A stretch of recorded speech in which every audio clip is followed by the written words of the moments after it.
That title might seem like a joke at first glance. Wes Anderson, one of the most beloved directors alive today, and a guy who routinely gets A-list celebrities and major studio resources to realize his offbeat visions. An Academy Award winner, a guy who has one film in the IMDb Top 250 Movies of All Time list and 2 movies in the Letterboxd 250. A director whose almost entire filmography is in the Criterion Collection, and subject to some of the company's most lavish and exquisite home video releases, including a sumptuous 10-film box set releasing the same day this video is going up. A filmmaker who was labeled the next Martin Scorsese by Martin Scorsese. That Wes. We take him for granted? Yes, that Wes, and yes, we do. I'm not saying he's underrated. Wes Anderson is one of the most acclaimed and studied directors of his generation, a household name with a passionate core fan base. Reviews for his movies have also skewed positive, and while he's always had detractors, that's also true of any artist with a distinct voice. That specificity is inherently going to alienate some people. I could never be a Wes hater, but I do not begrudge them their haterdom. What I do begrudge is a certain attitude that has emerged in the discourse on Wes Anderson's work, a growing sentiment that Wes is just making the same movie over and over and over again, repeating the same formal techniques with the same repurposed actors to explore the same thematic material. You can find reviews describing Anderson's style falling into self-parody at least as early as 2004, but the notion that Wes is just repeating himself really fermented in the 2020s, with several reviews for The French Dispatch, Asteroid City, and The Phoenician Scheme bemoaning yet another example of Wes doing his typical Wes Anderson thing. These reviews echoed a growing vibe on social media, that Anderson's movies, even when good, were all the same. And along the way, there's been broader think pieces and commentary arguing Anderson had grown stale and tiresome. Wes Anderson is far from the first director to have a signature style or recurring themes or a stock company of actors. So why is it that he specifically is accused of making the same movie over and over again? Well, to state the obvious, that signature style is so distinct and apparent that it's hard to miss. Even a casual moviegoer who pays no conscious attention to the formal elements of cinema will pick up on Anderson's oddities. To highlight just a few Wes Anderson hallmarks: centered framing, symmetry, off-center asymmetrical framing, overhead inserts, lateral tracking shots, limited color palettes, dollhouse-like orderly production design, deadpan line deliveries. Will you marry me? Yes. My name is ZZ Chatterjee, head surgeon at Lords and Ladies Hospital, Calcutta. Slow motion, often set to pop music. Tableau-like montages, often set to pop music. Precisely designed costumes. Planimetric composition, in which the subject appears perpendicular to a flat background akin to a police lineup. Deliberately artificial special effects. Shifting aspect ratios. Parallel blocking. 90-degree pans. Gags played in flat shots. This list is non-exhaustive, and it also doesn't include the many recurring faces in Anderson's movies or the overarching themes. Wes Anderson movies clearly and distinctly bear the mark of their director. Perhaps more so than any other director of his generation. Just take a look at some of his peers. Fellow Anderson Paul Thomas has a visual style too, but it's harder to pinpoint and catalog. Your Richard Linklaters or Steven Soderberghs are genre hoppers. Even Sofia Coppola's movies are linked more through a shared mood and affect than a list of aesthetic flourishes. Tarantino is among the loudest directorial personalities, but that comes through more overtly in his dialogue and the content of his movies rather than what the camera is doing. David Fincher and Michael Bay come close in the former's icy, ominous camera movements and the latter's bombastic maximalism, but these styles are deeply entwined with the genres the men predominantly work within, the thriller and the action movie. Wes Anderson makes comedies, and while you can find roots of his visual style in the compositions of Buster Keaton or the precisely constructed worlds of Jacques Tati, you have to reach pretty far back to find those reference points. In terms of contemporary comedies, Wes is an island unto himself. The only director with a similarly noticeable style I can think of is maybe Baz Luhrmann, whose frenetic editing and hyper-overstimulation are just as unavoidable as Anderson's dollhouse mastery, but Baz has also made half the movies Wes has in a career that stretches even further back. Baz goes away, he gives audiences a break. Wes rarely lets up. This decade alone has seen 3 Anderson features and 4 short films.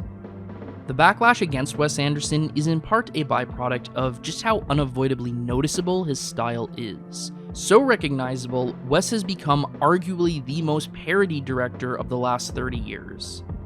But a consistency in style is not synonymous with repetition. Wes Anderson's movies have evolved so dramatically in terms of content, form, and theme that it's honestly maddening that Wes just makes the same movie has become an internet truism. If you watch Bottle Rocket and The Phoenician Scheme back to back and tell me they're the same movie, I'm gonna go ahead and call you a liar.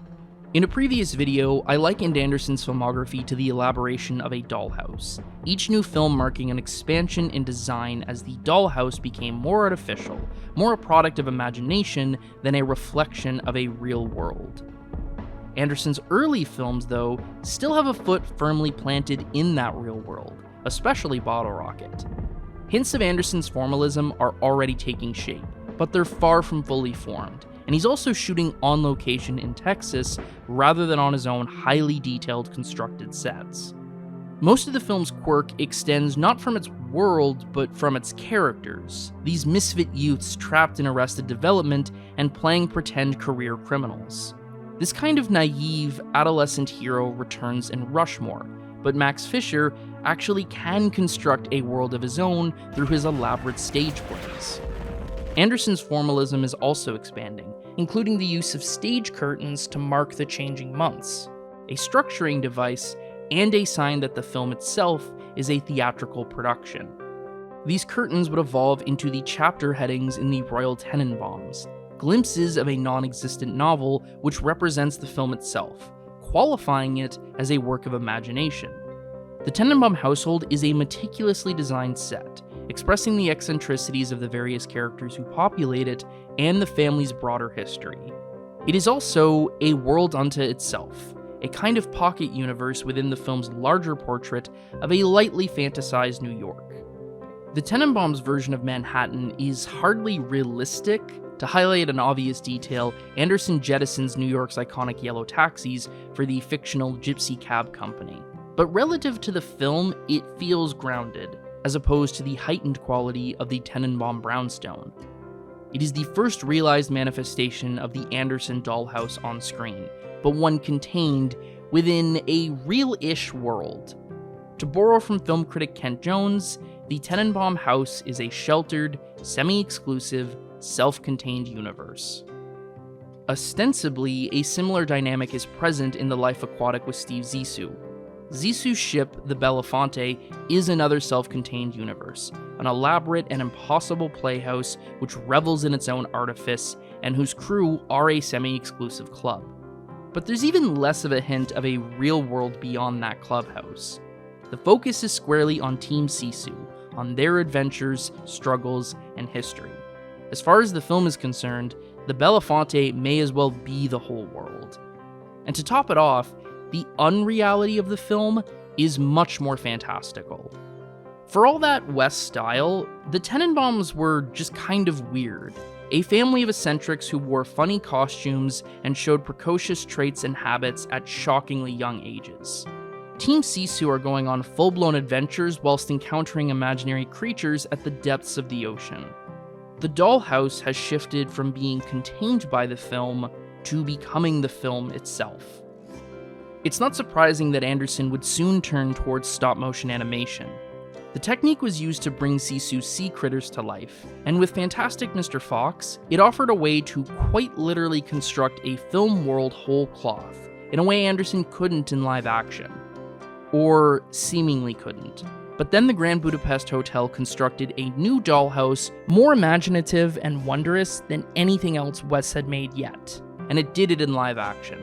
The titular hotel brought to screen into vastly different time periods as the centerpiece of the film's glimpses into the fictional nation of Zabroka. It's also here that the stage curtains from Rushmore and book chapters from the Royal Tenenbaums expand into full-blown frame narratives, emphasis on the plural. The main story of Gustav's adventures with young Zero are actually being recounted by an elderly Zero to a young writer decades later, which itself is the basis for the author's own novel, which itself is being read by a young girl after the author's death, all of which are marked by changes to the film's aspect ratio. From here, Anderson's features split in two categories. First, another foray into a stop-motion animated world he could fully construct and control. Second, live-action movies with elaborate Russian nesting doll-style frame narratives, stories within stories, distinguished by different aspect ratios, where the framing, literal and figurative, supports and enhances the artifice of Anderson's dollhouse design.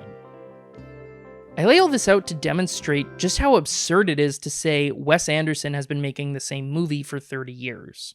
Certain elements of his style have endured, but the shape and feel of the Wes Anderson movie has transformed considerably, and even what has stayed consistent has evolved and expanded rather than simply been repeated. Plus, even this history is a little reductive. For one, it completely omits the Darjeeling Limited and Moonrise Kingdom. Released on either side of Fantastic Mr. Fox, these films lightly push back against the increasing dollhouseification of Anderson's work, creating tension between the pursuit of orderly control and chaotic reality. On Darjeeling, Anderson made a point to scale back from Life Aquatic's extravagance, a more modest production made for a fraction of Zisu's budget and, crucially, shot on location in India. The film is unmistakably Wes in its cinematography and lead performances, but that pristine sense of control is consistently intruded upon by the messiness of reality, evident as the Whitman brothers contend with real crowds in a Jodhpur marketplace, or as Anderson's stock company mixes it up with non-actors. This dynamic reflects the film's core tension, that the Whitmans are supposedly seeking spiritual enlightenment from their travels in India, even as they insist on imposing their own systems of control. There is a constant negotiation for the filmmaker and his characters between fastidious order and surrender to spontaneity. Pointedly, there is one scene in Darjeeling which invokes that dollhouse design, as the camera tracks through multiple train compartments, each uniquely stylized and housing all of the characters the brothers have come across over the course of the story. Visually, the scene echoes the camera tracking through the various compartments of the ELPHNT, but where those scenes were part of the diegesis, something that literally happened in the world of the Life Aquatic, Darjeeling's scene is a vision conjured through meditation. This is not real. It's a dream train, a symbol of everyone that has touched the Whitman brothers' collective journey and the shadow of death which haunts it. It is the film's most Andersonian flight of fancy, and it is strictly symbolic. Moonrise Kingdom is a touch more fantastical in its isolated setting, the fictional island of New Penzance, and especially as it enters its climax, but the film was still shot on location in the woods, beaches, and streams of New England. Anderson also films with lightweight 16mm cameras for more flexibility when shooting outdoors, and consequently, the film has a more rough and tumble feel, as the camera sways against the breeze of a lake, or sits atop slightly uneven ground in the woods. This in part speaks to Sam and Susie's lack of control as powerless children, quite literally running away from a world seeking to impose control over them, but it also accentuates their adventure. Running away from home has a lot more weight when the kids are actually out in the elements. It feels like a real adventure, even if any danger is basically minimal.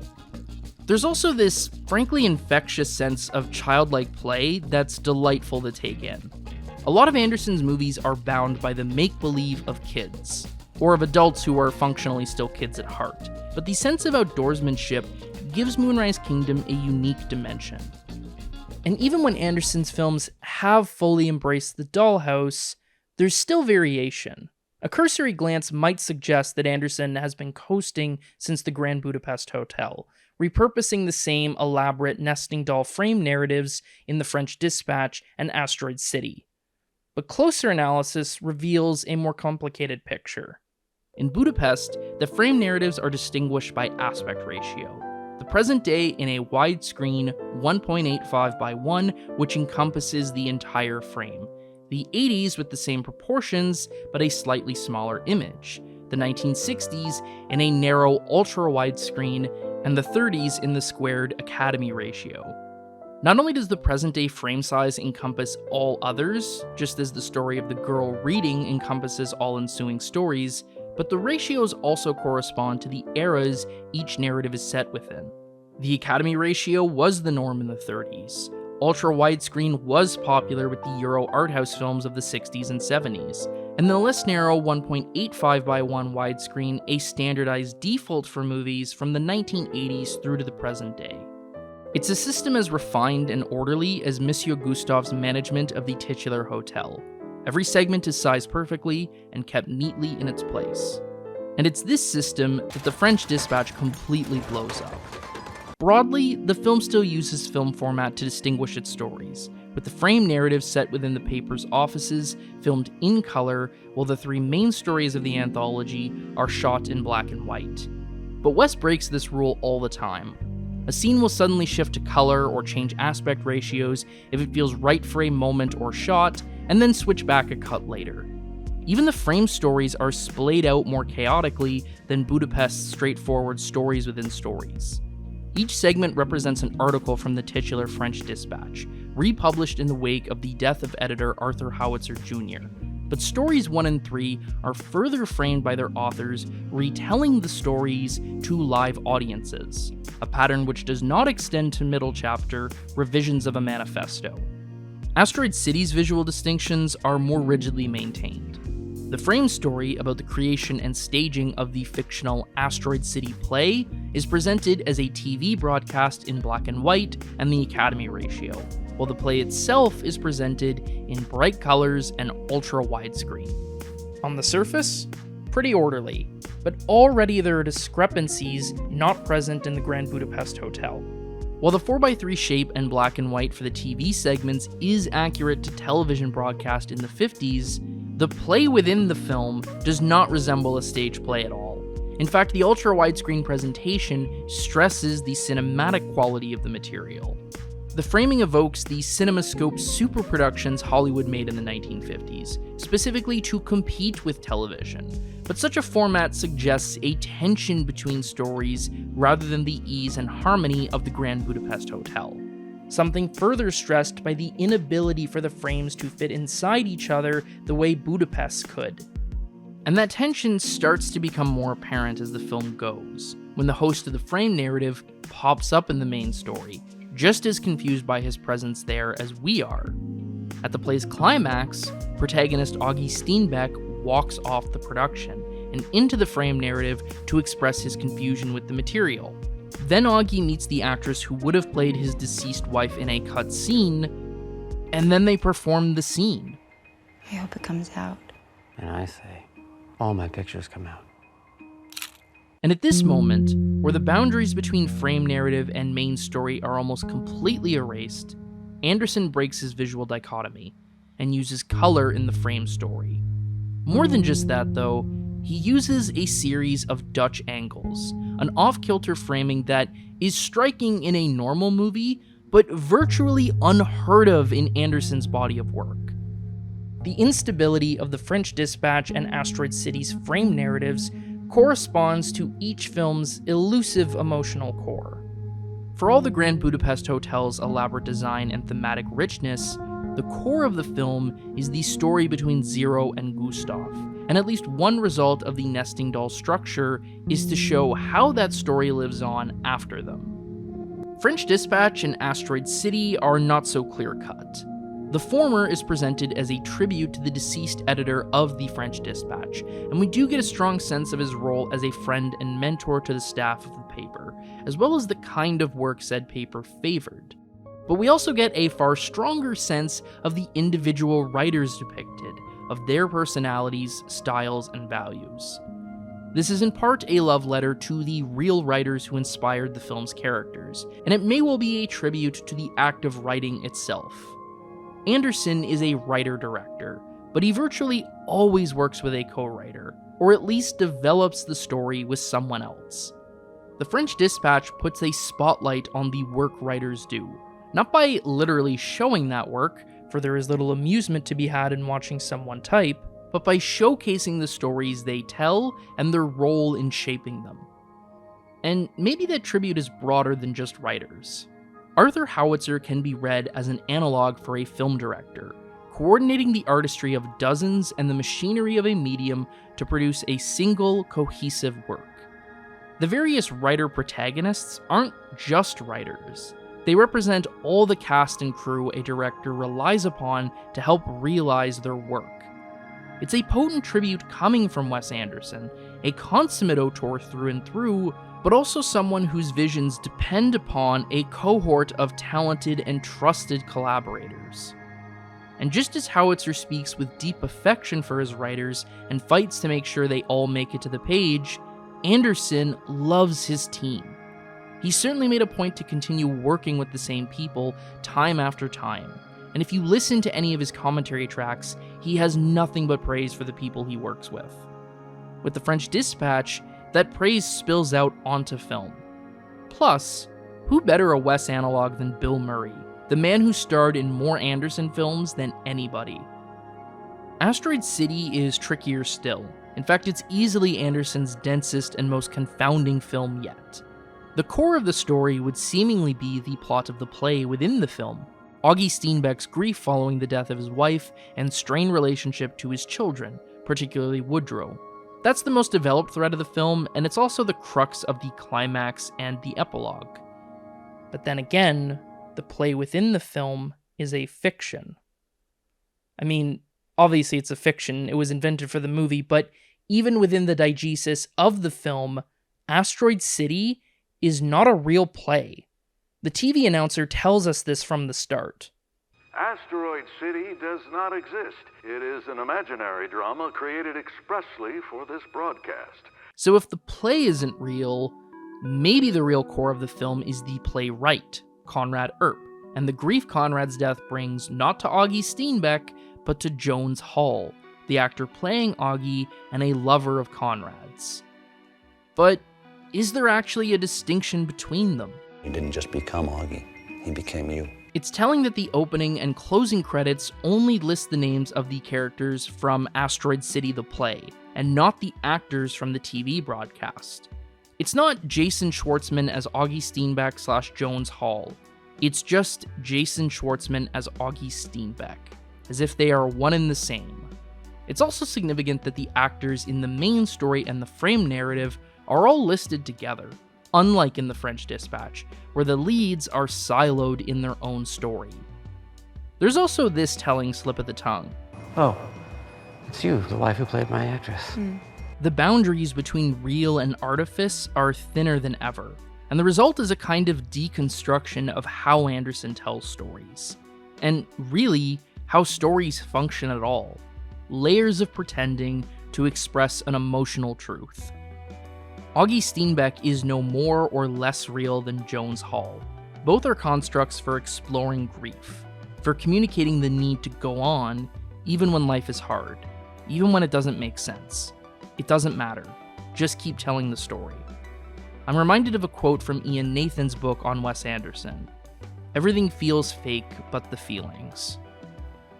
So even as Wes has repeated the nesting doll structure, he's still found variations within it, expanding the depth of his cinema.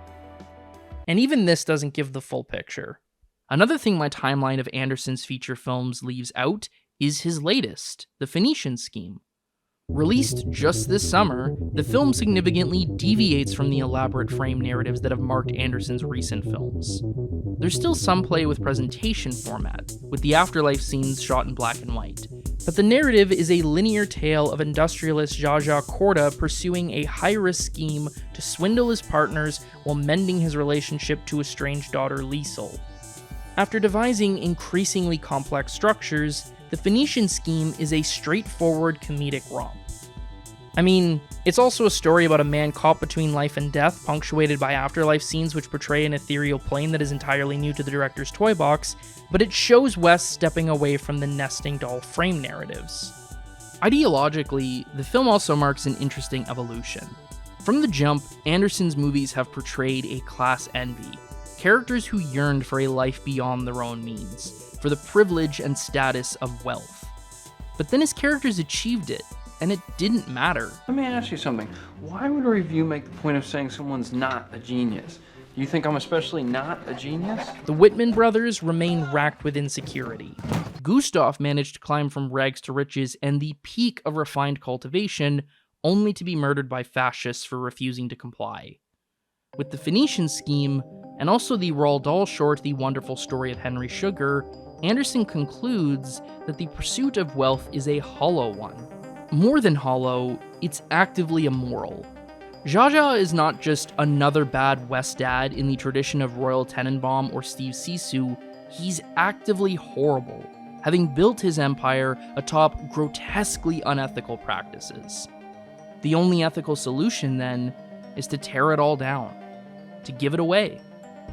Also, I might be burying the lead here. At the time of recording, The Phoenician Scheme is the funniest movie of the year.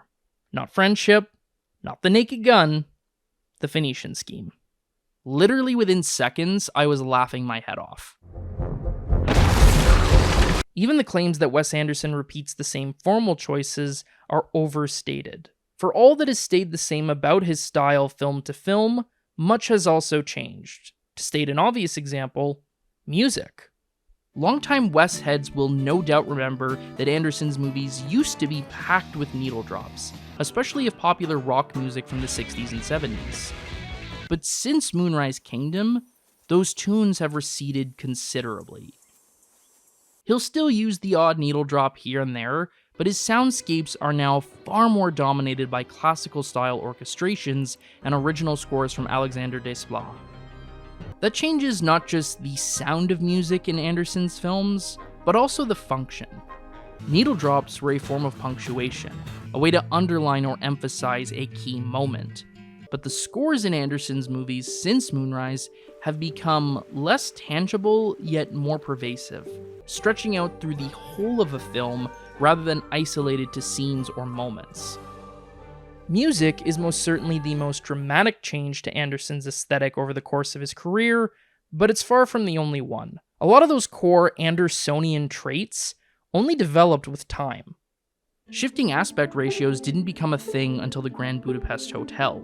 Deliberately artificial special effects only started popping up with The Life Aquatic. Even that meticulous production design, the dollhouse that everyone who writes about Wes Anderson is legally obliged to mention, only started in movie 3. And as great as that film's production design was and still is, it looks pretty primitive compared to what was coming. Next to Asteroid City, the Royal Tenenbaums might as well be the French Connection.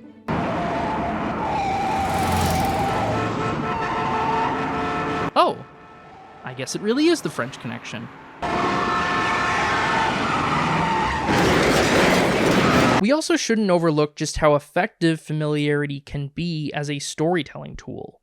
In his essay on repetition in the films of Wes Anderson, Michael Stringer argues that, by consistently working with the same group of people, all of Anderson's collaborations point back to the previous instances of these collaborations. Bill Murray's melancholy as Steve Zissou carries more weight because we remember Murray's melancholy as Raleigh St. Clair and Herman Bloom.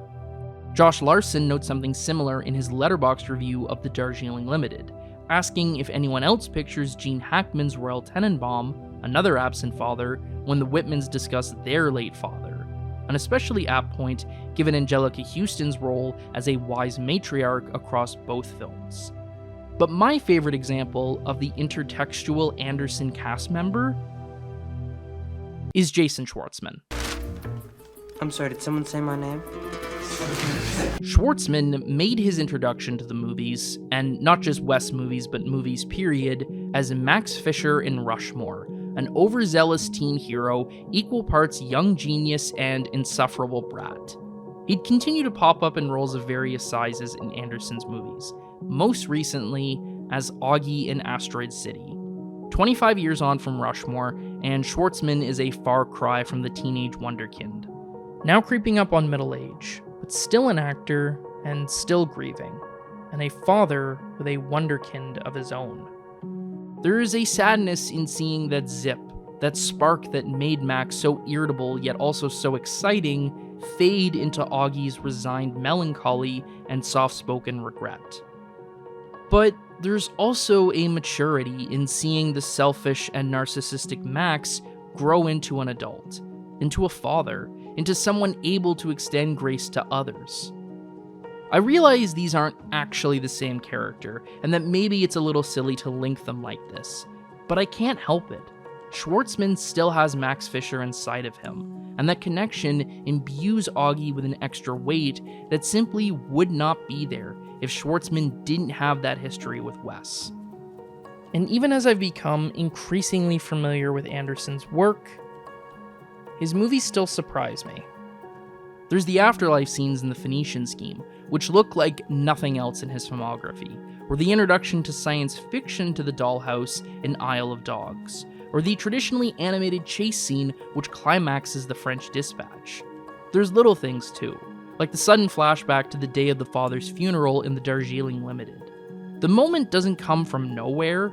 Anderson is taking us from one funeral to another, and there's even a match cut to help us transition, but the film has stuck so closely to the brothers in India that even on rewatches, I feel a jolt of surprise from jumping back to New York.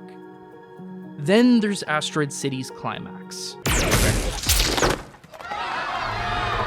From Augie walking out on the play to the haunting chants of the acting class, this may well be the most breathtaking sequence of Anderson's career, a shocking violation of all the rules he'd set up for himself in this film and beyond. You can't wake up if you don't fall asleep.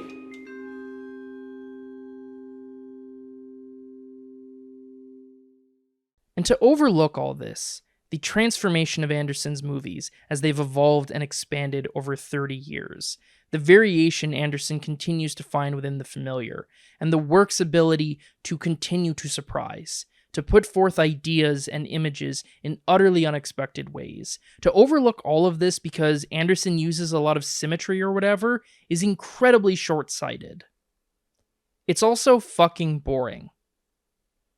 Ian Nathan begins his Wes Anderson book by discussing the opening of Bottle Rocket, where Dignan has devised an elaborate plan for Anthony to escape from a mental hospital, not realizing Anthony's stay is entirely voluntary. He could walk out the front door whenever he wanted, but Anthony doesn't have the heart to tell his friend. I mean, look how excited he is. So he goes through with Dignan's elaborate escape plan anyway. Nathan sees this as a key to Anderson's entire career. Sure, you could just walk through the front door like normal, but why do that when you can do something more fanciful? It's a lot more work, but isn't it also a lot more fun? I think about this a lot when I see people complaining about Wes just doing his usual Wes thing, and the unspoken cry of, why can't he just make a normal movie for once? Could Anderson strip away his usual stylistic tricks, eccentric writing, and stock company, and still make a good movie? I don't know. Maybe. But why on earth would you want that? Why would you want to divorce Anderson from everything that makes him special? Even if you hate his style, what good is a Wes Anderson that just makes movies the same way that everyone else does? Because as is, no one else makes movies like Wes Anderson. I mentioned the glut of Wes Anderson parodies near the beginning of this video, but Wes Anderson ripoffs are a rarer thing.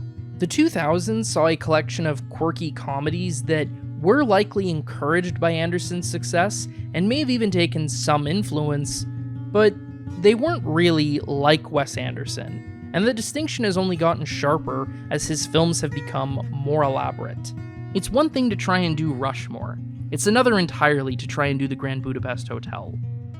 The result is a filmmaker who's easy to parody, but difficult to emulate.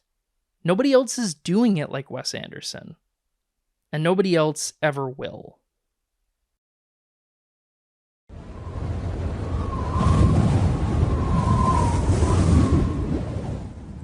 One day, Wes Anderson is going to stop making movies. Maybe he'll retire, or his work will cease being profitable and he'll stop getting the resources to realize his ideas. Or maybe he'll be making movies until the day he dies. Whatever the case, when that day comes, when we realize there's never going to be another Wes Anderson movie, we're all going to reminisce about how good we used to have it.